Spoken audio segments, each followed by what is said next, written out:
twabonye Kagame nkuko buri tariki ya 7 Mata Kagame yarihwereza agatangira kwihwereza ngo babishe iki akigira victime wa mbere akiza. Mwigeze mwibaza imyaka 30 ishize tariki ya 7 Mata 1994 Kagame yarari he? Ikaze mu makuru yacu yo kuri Gicamunsi tariki ya 8 ukwezi kwa 4 2026 turi kwa gatatu. Dore ingingo z'ingenzi aya makuru yacu agiye kwibandaho. Amajwi mwumvishe nawe umunyapolitiki Nadine Kansinge aho yagize ati iyo bigeze igihe cyo kwibuka Perezida Paul Kagame arihwereza kandi abapfuye ntacyo bamubwiye. Yabigarutse mu kiganiro yatanze kuri X mu rwego rwo kwibuka jenoside yakorewe Abatutsi 1994. Arashinja FPR gutangiza ubwicanyi no kubutegura guhera ku itariki ya 7 z'ukwa 4 1994.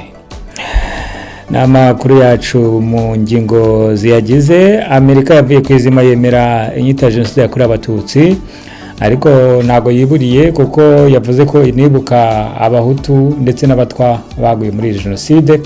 Ibintu bitumvikana neza mu matwi ya FPR yagiye yihaneza leta z'u Amerika kuba buri gikoresha jenoside y'abanyarwanda, Rwandan genocide.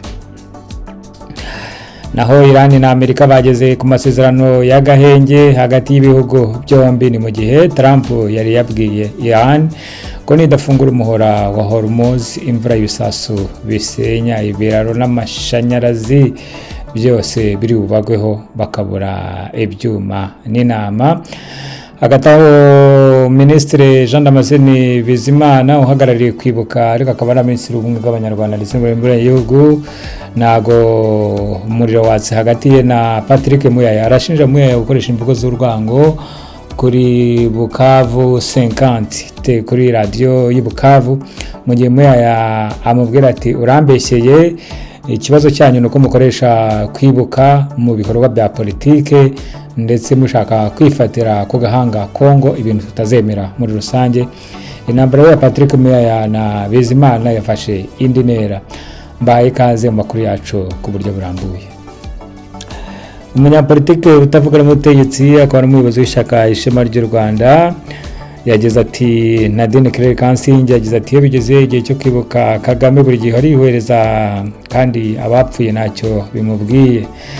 Yabigarutseho mu kiganiro kuri X yatanze mu rwego rwo kwibuka jenoside yakorewe Abatutsi. Arashinja FPR gutangiza ubwicanyi no kubutegura guhera tariki 7 z'ukwa 4 1994.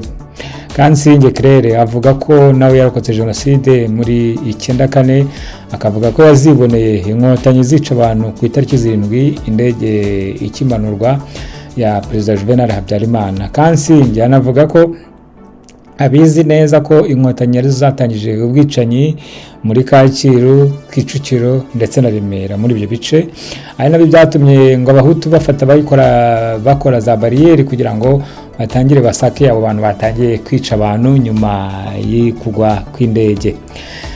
Claire Kansinge n'umunyapolitiki utavuga n'ubutegetsi ukunda kunenga ubutegetsi bwa FPR inkotanyi, abunenga gukoresha jenoside mu nyungu zabwo bwite ndetse no kutita kubacitse ku icumu ngo bakoresha nk'ipiyo bavansa iyo bashaka kugira ikintu bageraho mu bikorwa byabo bya politiki. Leta y'u Rwanda ndetse n'abayobozi bayo bakunda kuvuga ko abatavuga n'ubutegetsi ari abantu bataye umutwe, inyangarwanda n'ibigarasha. Ibyo bavuga atari ukuri, babashinja ku bibi ingengabitekerezo ya jenoside ngo kabone niyo waba warayirokotse ngo ushobora kugira ingengabitekerezo ya jenoside. Ibintu abasengura politiki batumva neza, gushinja umuntu warokotse jenoside ingengabitekerezo yayo. Tuyibutse ko u Rwanda ruri kwibuka ku nshuro 32 nyuma y'imyaka 32 nyine u Rwanda rukibuka. Ubumwe n'ubwiyunge biracyagoranye ndetse urwango rugenda ruvuka, rimwe rwazanywe n'abanyapolitiki cyangwa se n'abantu ku giti cyabo. Amakuru yacu tuyakomereze aho muri Amerika yavuye kwizima yemera inyito ya jenoside yakorewe Abatutsi ku nshuro ya mbere. Ubundi muri departement ya Amerika y'ububanyi n'amahanga barasanzwe basura itangazo rivuga Rwandan genocide, ariko hagati aho nyine ambasade y'Amerika mu Rwanda ndetse n'ububanyi n'amahanga ishami rya Afurika basohoye itangazo rivuga ko bibuka jenoside yakorewe abatutsi, ibintu ubutegetsi bw'u Rwanda byasamiye hejuru, ndetse ikinyamakuru Igihe cyo kivuga ko ari intambwe ikomeye. Icyakora nubwo Amerika bigenje gutyo, ivuga ko yibuka kandi hirya abatutsi, abahutu ndetse n'abatwa baguye muri jenoside. Abasengura politiki bavuga ko urwishiyambwa rukirimo, kuko ibikongeraho abahutu n'abatutsi abahutu n'abatwa, ibyo FPR itabyumva neza, ikibazo kikiri hahandi.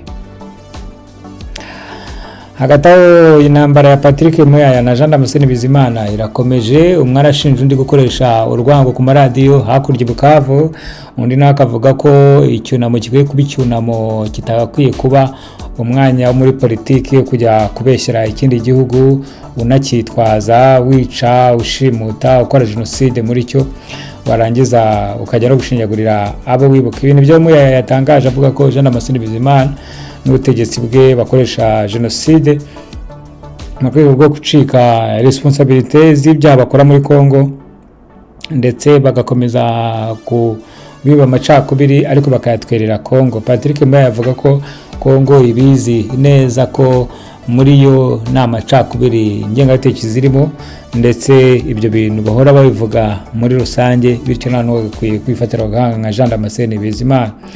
Jean Damascene Bizimana avuga ko Patrick Muyaya nawe yahindutse umuntu w'ibinzangano, ingengabitekerezo ya jenoside. Abagabo babiri bakunda kutarebana neza mu gihe politike zose. Ubundi Patrick Muyaya akunda kubahanganye na Minisitiri Nduhungirehe ubanye n'amahanga muri iyi minsi utari kugaragara ntawamenya. Hagati aho tubabwire ko Neri Mukazayire ashobora gusimbura Minisitiri w'Abanyamahanga Minisitiri w'Abanyamahanga w'u Rwanda Olivier Nduhungirehe, nyuma y'ibikorwa birebire Mukazayire yoherezwa mu mahanga mu bikorwa bya diplomasi. Amakuru atari ivumbi aravuga ko Neri Mukazayire arimo ategurwa kuzaba Minisitiri w'Abanyamahanga w'u Rwanda mu minsi iri imbere. Naho Iran na Amerika bageze ku masezerano y'agahenge hagati y'ibihugu byombi. Ni mu gihe Trump yari yabwiye Iran ko nidafungura umuhora wa Hormuz, imvura y'ibisasu bisenya ibiraro n'amashanyarazi batari bubikire, civilisation yose igahirima. Iyi mvuga ya Trump yamaganwe n'amahanga yose n'abanyamerika rusange, bavuga ko niba hanganye na regime ya Iran, abaturage giti cyabo ni kuko remezo byabo batagakwiye kubizira, kandi ko bishobora kuba bigize ibyaha by'intambara n'ibyaha bya jenoside. By'amahire rero agahenge kaje kuboneka, ubu bemberanije ku ngingo 10 za Trump, ndetse yemeranya ko umuhora wa Hormuz ubwo ugiye kuba ufunguye mu gihe cy'agahenge k'ibyumweru 2 muri rusange. Reka mbashimire mwese, Uwiteka abane namwe. Amakuru yacu nakagaruka ku munsi w'ejo. Bye bye. Mukoreshe subscribe na like, dukomeze dukubitire ikinyoma ahakubuye.